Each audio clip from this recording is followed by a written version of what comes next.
ಪುಸ್ತಕ ವಾಚನಕ್ಕೆ ಸ್ವಾಗತ. ವಿಜ್ಞಾನ ಭೈರವ ತಂತ್ರವನ್ನು ನಾವು ವಾಚನ ಮಾಡ್ತಾ ಇದ್ದೀವಿ.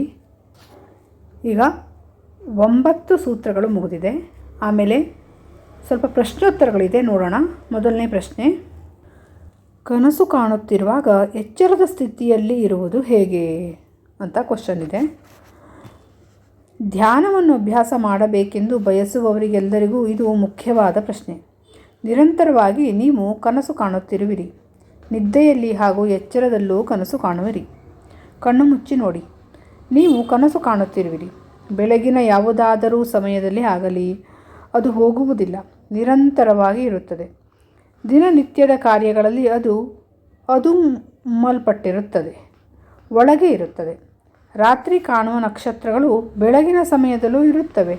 ಸೂರ್ಯನ ಬೆಳಕಿನಲ್ಲಿ ಅದು ಮುಚ್ಚಲ್ಪಟ್ಟಿದೆ. ಬೆಳಗಿನ ಸಮಯದಲ್ಲಿ ನಕ್ಷತ್ರಗಳು ಕಾಣಬೇಕಾದರೆ ಆಳವಾದ ಬಾವಿಯಲ್ಲಿ ಇಣುಕಿ ನೋಡಿ. ಸ್ವಲ್ಪ ಕತ್ತಲೆ ಇರುವುದರಿಂದ ನಕ್ಷತ್ರಗಳು ಕಾಣಿಸುತ್ತವೆ. ಸೂರ್ಯನ ಬೆಳಕು ಕಾಣಿಸುವುದಕ್ಕೆ ಬೇಲಿಯಾಗಿರುತ್ತದೆ. ಬೆಳಗಿನ ಕಾರ್ಯಗಳು ಮುಗಿದು ರಾತ್ರಿ ಮನಸ್ಸು ಒಳಗೆ ಹೋಗಿರುತ್ತದೆ, ಕನಸು ಕಾಣಿಸುತ್ತದೆ. ಬೆಳಗ್ಗೆ ಎದ್ದ ಮೇಲೆ ಕನಸು ಒಳಗೆ ಮುಂದುವರಿಯುತ್ತದೆ ಹಾಗೂ ನೀವು ಹೊರಗೆ ಇರುವಿರಿ. ದಿನನಿತ್ಯದ ಚಟುವಟಿಕೆ ಈ ನಿರಂತರ ಕನಸನ್ನು ಮುಚ್ಚಿರುತ್ತದೆ. ಅದು ಎಲ್ಲಿಯೂ ಹೋಗುವುದಿಲ್ಲ, ಅಲ್ಲಿಯೇ ಇರುತ್ತದೆ. ಎರಡನೆಯದಾಗಿ, ಕನಸು ಮುಂದುವರಿದರೆ ನೀವು ಎಚ್ಚರವಾಗಿ ಇರುವಿರಿ ಎಂದು ಹೇಳುವುದಕ್ಕೆ ಆಗುವುದಿಲ್ಲ. ರಾತ್ರಿ ನಿದ್ರೆ ಜಾಸ್ತಿ, ಬೆಳಗ್ಗೆ ಸ್ವಲ್ಪ ಕಡಿಮೆ ನಿದ್ರೆ.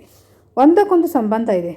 ಕನಸುಗಳು ಅರಿವಿನ ಮೇಲೆ ತೆಳುವಾದ ಪರದೆಯಂತೆ ಅಡ್ಡ ಇರುತ್ತದೆ, ಹೊಗೆಯ ತರಹ. ಅದು ನಿಮ್ಮನ್ನು ಸುತ್ತುವರೆದಿರುತ್ತದೆ. ಕನಸಿನಲ್ಲಿ ನೀವು ನಿಜವಾಗಿ ಎಚ್ಚರವಿರಲು ಸಾಧ್ಯವಿಲ್ಲ. ಬೆಳಗ್ಗೆ ಅಥವಾ ರಾತ್ರಿ ಸಮಯ ಯಾವುದಾದರೂ ಇರಲಿ, ಕನಸೇ ಇಲ್ಲದ ಸಮಯದಲ್ಲಿ ಮಾತ್ರ ಎಚ್ಚರಿಕೆ ಇರುತ್ತದೆ. ಕನಸು ಕೊನೆಗೊಂಡಿದ್ದರೆ, ಇಲ್ಲವೇ ಇಲ್ಲ ಎನ್ನುವಂತೆ ಇದ್ದರೆ ಜಾಗೃತ ಚೇತನ ಎನ್ನುತ್ತೇವೆ. ಅದು ಬುದ್ಧ. ಅವನಲ್ಲಿ ಕನಸೇ ಇಲ್ಲ. ನಕ್ಷತ್ರಗಳೇ ಇಲ್ಲದ ಆಕಾಶದಂತೆ ಅವನ ಸ್ಥಿತಿ, ಶುದ್ಧ ಆಕಾಶ. ಈ ಶುದ್ಧತೆ, ಮುಗ್ಧತೆ, ಕನಸಿಲ್ಲದ ಚೇತನ, ಇದೇ ಜ್ಞಾನೋದಯ. ಶತಮಾನಗಳಿಂದ ಪ್ರಪಂಚದ ಎಲ್ಲ ದೇಶಗಳಲ್ಲೂ ಹೇಳುವುದು ಜಗತ್ತು ಮಲಗಿದೆ. ಬುದ್ಧ, ಜೀಸಸ್, ಉಪನಿಷತ್ತುಗಳು ಎಲ್ಲರೂ ಇದನ್ನೇ ಹೇಳುತ್ತಿರುವುದು. ಮನುಷ್ಯ ಮಲಗಿದ್ದಾನೆ. ರಾತ್ರಿ ಹೆಚ್ಚು ನಿದ್ದೆ, ಆಧ್ಯಾತ್ಮಿಕವಾಗಿ ಮಲಗಿದ್ದಾನೆ. ಇದನ್ನು ಸ್ವಲ್ಪ ಅರ್ಥ ಮಾಡಿಕೊಳ್ಳೋಣ. ಇದಕ್ಕೆ ಕಾರಣ ನಾನು ಯಾರು ಎಂಬುದು ನಮಗೆ ಗೊತ್ತಿಲ್ಲ. ರಸ್ತೆಯಲ್ಲಿ ಹೋಗುತ್ತಿರುವ ಒಬ್ಬನನ್ನು ನೀನು ಯಾರು ಎಂದು ಕೇಳಿದರೆ ಅವನು ಯಾವ ಉತ್ತರವನ್ನು ಕೊಡದಿದ್ದರೆ ಬಹುಶಃ ಆತನ ಹುಚ್ಚನಾಗಿರಬಹುದು, ಅಥವಾ ಅಮಲಿನಲ್ಲಿರಬೇಕು, ಅಥವಾ ಜಡವಾಗಿರಬೇಕು. ಆಧ್ಯಾತ್ಮದ ಹಾದಿಯಲ್ಲಿ ಎಲ್ಲರೂ ಹೀಗೆಯೇ ಜಡ ಅಥವಾ ನಿದ್ರೆ ಉತ್ತರವನ್ನು ಕೊಡಲು ಅಸಾಧ್ಯ. ನಿಮ್ಮ ವಿಚಾರ ನಿಮಗೆ ತಿಳಿದಿರುವುದಿಲ್ಲ. ನೀವು ನಿಮ್ಮನ್ನು ಭೇಟಿಯಾಗಿರುವುದೇ ಇಲ್ಲ. ಲೌಕಿಕ ಜಗತ್ತಿನ ವಸ್ತುಗಳ ವಿಚಾರ ನಿಮಗೆ ಗೊತ್ತಿದೆ. ಒಂದು ಚಲನಚಿತ್ರಕ್ಕೆ ನೀವು ಹೋದರೆ ಪರದೆಯ ಮೇಲೆ ಬರುವ ಚಿತ್ರಗಳಲ್ಲಿ ಒಂದಾಗಿ ಇರುವಿರಿ. ಆಗಲೂ ನೀವು ಯಾರು ಎಂದು ಕೇಳಿದರೆ ಗೊತ್ತಿರುವುದಿಲ್ಲ. ಕನಸು ಈ ರೀತಿ ಚಲನಚಿತ್ರ, ಕೇವಲ ಒಂದು ಚಿತ್ರ. ಜಗತ್ತನ್ನು ಪ್ರತಿಫಲಿಸುತ್ತಿರುವ ಮನಸ್ಸಿನ ಕನ್ನಡಿಯಲ್ಲಿ ಈ ಲೌಕಿಕ ಜಗತ್ತು ಕಾಣುತ್ತದೆ. ಇದರಲ್ಲಿ ನೀವು ಆಳವಾಗಿ ಗುರುತಿಸಿಕೊಂಡು ನಿಮ್ಮನ್ನು ನೀವು ಮರೆತಿರುವಿರಿ. ಇದನ್ನೇ ನಿದ್ರಾವಸ್ಥೆ ಎನ್ನುವುದು. ಕನಸು ಕಾಣುತ್ತಿರುವವ ಕನಸಿನಲ್ಲಿ ಕಳೆದು ಹೋಗಿದ್ದಾನೆ. ನಿಮ್ಮನ್ನು ಬಿಟ್ಟು ನೀವು ಎಲ್ಲವನ್ನೂ ಅನುಭವಿಸುವಿರಿ. ಈ ಅಜ್ಞಾನವೇ ನಿದ್ರೆ. ಕನಸು ನಿಲ್ಲುವವರೆಗೂ ನೀವು ನಿಮ್ಮನ್ನು ಎಚ್ಚರಗೊಳಿಸಿಕೊಳ್ಳಲು ಅಸಾಧ್ಯ. 3 ಗಂಟೆಗಳ ಚಲನಚಿತ್ರವನ್ನು ವೀಕ್ಷಿಸಿ, ಚಿತ್ರ ನಿಂತಾಗ ನಿಮ್ಮನ್ನು ನೀವು ಗಮನಿಸಿ. ನೀವು ನಗುತ್ತಿರಬಹುದು, ಅಳುತ್ತಿರಬಹುದು, ಅಥವಾ ಇನ್ನೇನೋ ಆಗಿರಬಹುದು. ಆ 3 ಗಂಟೆಗಳು ನೀವು ಏನು ಮಾಡುತ್ತಿದ್ದೀರಿ? ಅದು ಕೇವಲ ಒಂದು ಚಲನಚಿತ್ರ. ಈಗ ಖಾಲಿ ಪರದೆ, ಬೆಳಕು, ನೆರಳಿನ ಆಟ. ಈಗ ನೀವು ನಲಿದಾಡಿ, ನಿಮ್ಮ ಸ್ಥಿತಿಯನ್ನು ನೋಡಿ, ನಲಿದಾಡಿ. ನಿಮ್ಮ ಮೂಲ ಸ್ಥಿತಿಗೆ ಈಗ ಬಂದಿರುವಿರಿ. ಎಲ್ಲಿದ್ದೀರಿ ಈ 3 ಗಂಟೆಗಳು? ನೀವು ನಿಮ್ಮ ಕೇಂದ್ರದಿಂದ ಪರಿಧಿಗೆ ವರ್ಗಾಯಿಸಲ್ಪಟ್ಟಿರುವಿರಿ.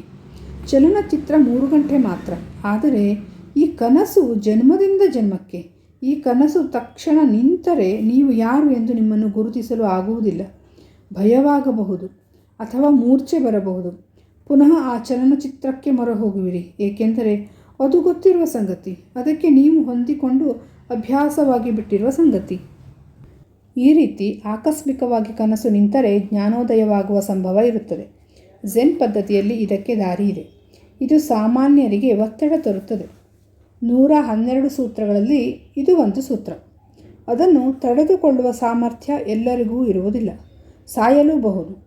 ಕನಸಿನ ಜೊತೆ ಬಹಳ ದಿನ ಇದ್ದು ನೀವು ಯಾರು ಎಂಬುದೇ ಮರೆತಿರುವಾಗ ಅಕಸ್ಮಾತ್ ಕನಸು ನಿಂತರೆ ಏನಾಗಬಹುದು? ನೀವು ಒಬ್ಬರೇ ಇದ್ದು ಇಡೀ ಜಗತ್ತು ಮಾಯವಾದರೆ ಆಗ ನೀವೇನು ಮಾಡುವಿರಿ? ಆಘಾತದಿಂದ ನೀವು ಉಳಿಯುವುದಿಲ್ಲ.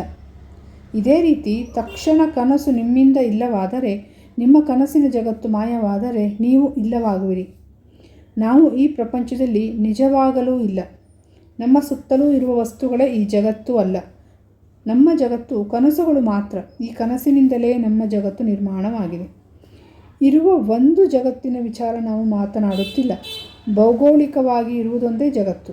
ಎಷ್ಟು ಮನಸ್ಸುಗಳು ಇರುವುದೋ ಅಷ್ಟು ಮಾನಸಿಕ ಜಗತ್ತು ಇಲ್ಲಿ ಇದೆ. ಒಂದೊಂದು ಮನಸ್ಸು ಒಂದೊಂದು ಜಗತ್ತು ಆಗಿದೆ. ಮನಸ್ಸು ನಿಂತರೆ ಜಗತ್ತು ಮಾಯವಾಗುತ್ತದೆ. ಕನಸಿಲ್ಲದೆ ನೀವು ಜೀವಿಸುವುದು ಅಸಾಧ್ಯ.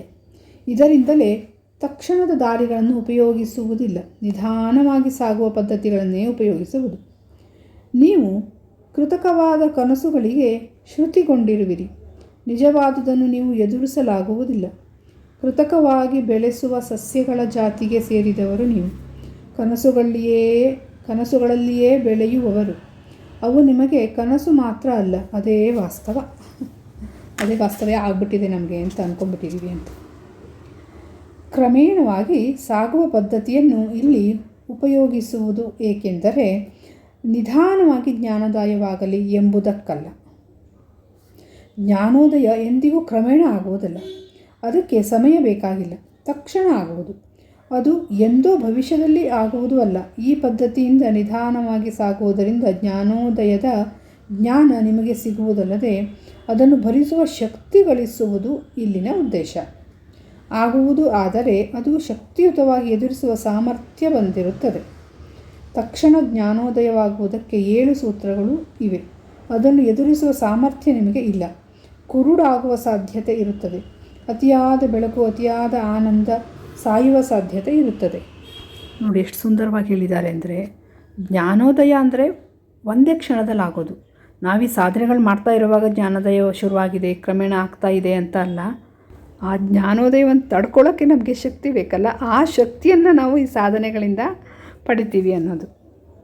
ಈ ಭಾಗದಲ್ಲಿ ಇಷ್ಟು ಸಾಕು. ಮುಂದಿನ ಪ್ರಶ್ನೆಯನ್ನು ಮುಂದಿನ ಭಾಗದಲ್ಲಿ ನೋಡೋಣ.